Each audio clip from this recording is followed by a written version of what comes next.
गीता का वो रहस्य जिसे हमें समझने के लिए मानव मन की गहराई में उतरना होगा। श्रीमद् भगवत गीता चैप्टर 11 श्लोक नंबर 32। वो महान शक्ति अर्जुन से कहते हैं, क्या होगा अगर मैं तुमसे कहूँ कि तुम जो युद्ध लड़ने वाले हो वो पहले से ही समाप्त हो चुका है। क्या होगा अगर तुम जिन विकल्पों को चुनने के लिए संघर्ष कर रहे हो वो पहले से ही चुने जा चुके हैं। क्या होगा अगर तुम जिस जन्म का जश्न मना रहे हो और जिस मृत्यु से तुम डरते हो दोनों एक ही स्वप्न के भ्रम हो।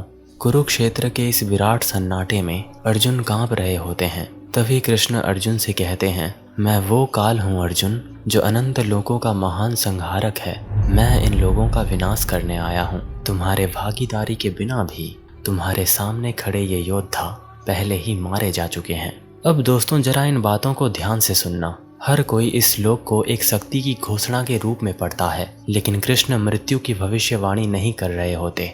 वो तो अनंत काल दिखा रहे होते हैं अपने विश्व रूप में। अर्जुन एक ऐसे सत्य को देखता है जो स्वतंत्र इच्छा की हर अवधारणा को कुचल देता है। भीष्म जो पहले से ही निगले जा चुके हैं, कर्ण जो पहले ही गिर चुके हैं, वो महानतम वीर जो काल के मुख में पहले ही भस्म हो चुके हैं। जिस युद्ध से अर्जुन भयभीत है वो तो पहले से ही समाप्त हो चुका है। वो जिस रक्त के बहने की कल्पना कर रहा था वो तो अस्तित्व के शाश्वत शांति में पहले से ही सूख चुका है। हमें ये समझना होगा कि समय कोई रेखा नहीं है। हम इस भ्रम में जीते हैं कि समय एक नदी की तरह बहता है, भूत, वर्तमान और भविष्य। आप ये मानते हैं कि आपका भविष्य खुला है, कि आप उसे आकार दे सकते हैं, और एक अर्थ में ये सच भी है। लेकिन जब कृष्ण ब्रह्मांडीय नेत्र खोलते हैं तो वो इस भ्रम को भस्म कर देते हैं। वे अर्जुन को एक ऐसा दर्शन दिखाते हैं जहां तथाकथित भविष्य घटित होने का प्रतीक्षा नहीं कर रहा है, वो तो पहले से ही मौजूद है। भीष्म, द्रोण और कर्ण जैसे सभी पराक्रमी योद्धा पहले ही काल के प्रज्वलित मुख में समा चुके हैं। कृष्ण के सर्वोच्च दृष्टि से ब्रह्मांड एक पूर्ण चित्रपट है, एक भव्य रचना जहाँ कुछ भी जोड़ा नहीं जा सकता, कुछ भी मिटाया नहीं जा सकता। जिसे आप भविष्य कहते हो वो पहले से बुने हुए पैटर्न का केवल एक अदृश्य भाग है। और फिर भी क्या इसका अर्थ ये है कि आपके चुनाव निरर्थक हैं? क्या सब कुछ पहले से ही तय किया जा चुका है? आपके मन में भी बार बार ये सवाल आया होगा कि क्या सब कुछ पहले से ही तय किया जा चुका है? बिल्कुल नहीं।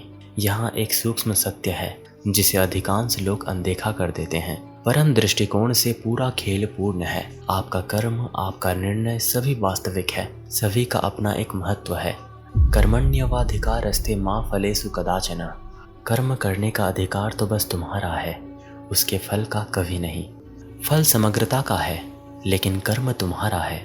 आपकी ये आज़ादी ब्रह्मांडीय पटकथा को बदलने में नहीं है, बल्कि इस बात में है कि आप अपनी भूमिका को कैसे निभाते हो। भय से या फिर निर्भयता से, लोभ से या फिर अनुग्रह से। इसे इस तरह से सोचिए, फिल्म पहले से ही फिल्माई जा चुकी है, लेकिन फिल्म के अंदर किरदार के चुनाव असली लगते हैं। आपका प्रयास नाटक का हिस्सा है, लेकिन यही प्रयास तय करता है कि आप बंधन में रहेंगे या फिर मुक्ति में। भगवत गीता चैप्टर 2 श्लोक नंबर 12। ऐसा कोई समय नहीं था जब मैं, तुम या फिर ये राजा नहीं थे, और भविष्य में भी हमारा अस्तित्व कभी समाप्त नहीं होगा। अर्थात जो शुरू होता है और समाप्त होता है वो अस्तित्व की अंतहीन श्रृंखला की घटनाएं हैं। फ्री विल और इल्यूजन निमित्त मात्रम भव सव्यसाचिनम। अर्थात हे अर्जुन, केवल एक साधन बन जाओ। दोस्तों, अर्जुन का संघर्ष हमारा संघर्ष है।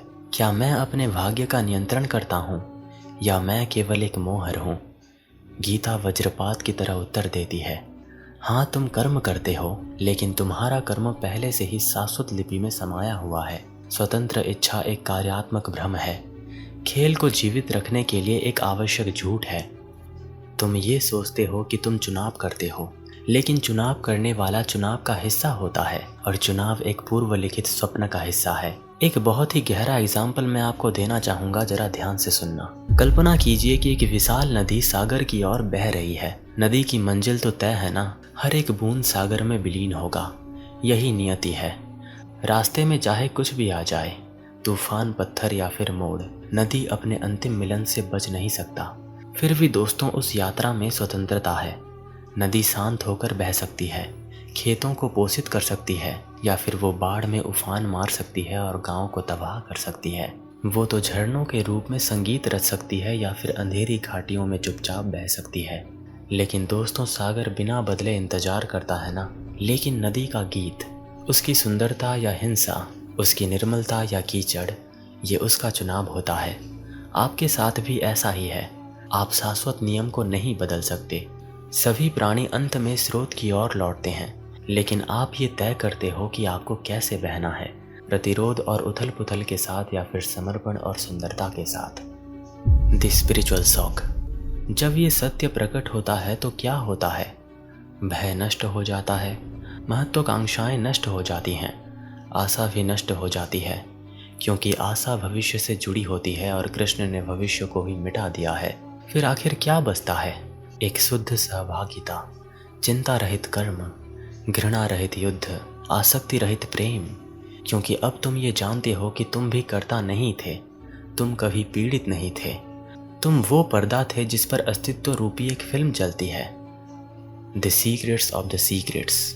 कृष्ण कहते हैं, अब मैं तुम्हें सभी रहस्यों में से सबसे गहरा रहस्य बताऊंगा, क्योंकि तुम मुझे बहुत प्रिय हो। और वो रहस्य आखिर क्या है? यहाँ तक कि मुक्ति भी स्क्रिप्ट का एक हिस्सा है।